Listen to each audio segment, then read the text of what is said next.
we will be identifying the entities in the system and the relationship among each other. An entity is a thing or a concept, like a car, a school, user. These are entities. In our system, the first entity is the event. Now each entity has some attributes. Our event entity has attributes like name, start date, end date, where is it hosted. Each event is hosted in a location. Therefore, a location is also an entity.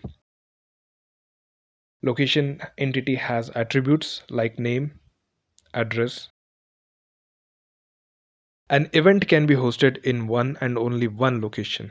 You cannot host an event in multiple locations, but multiple events can be hosted in one location. One in the morning, one in the evening, one tomorrow, and so on. Therefore, the location and event has one-to-many relationship.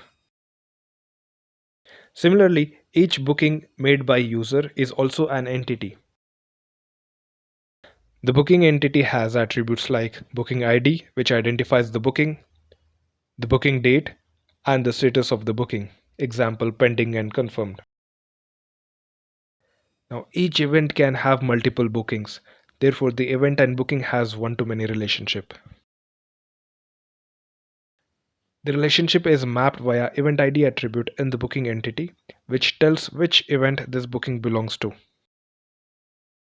A booking is made by a customer or a user. This customer has name, email, and password.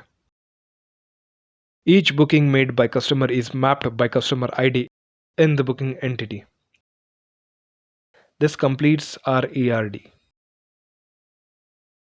Now, to determine how much storage we need, let's do some math. An event has 3 integer attributes. Each attribute is of 4 bytes. A varchar attribute with 40 characters and 2 datetime attributes. That makes it 72 bytes.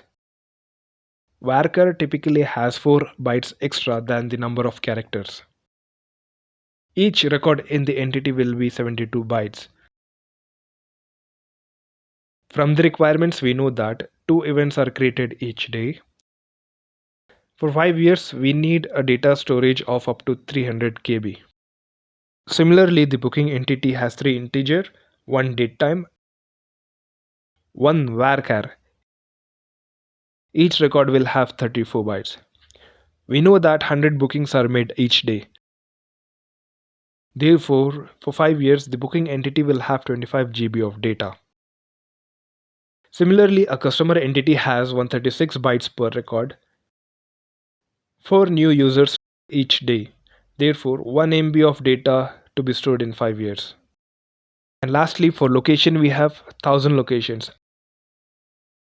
And each location record requires 212 bytes, which gives approximately 300 KB.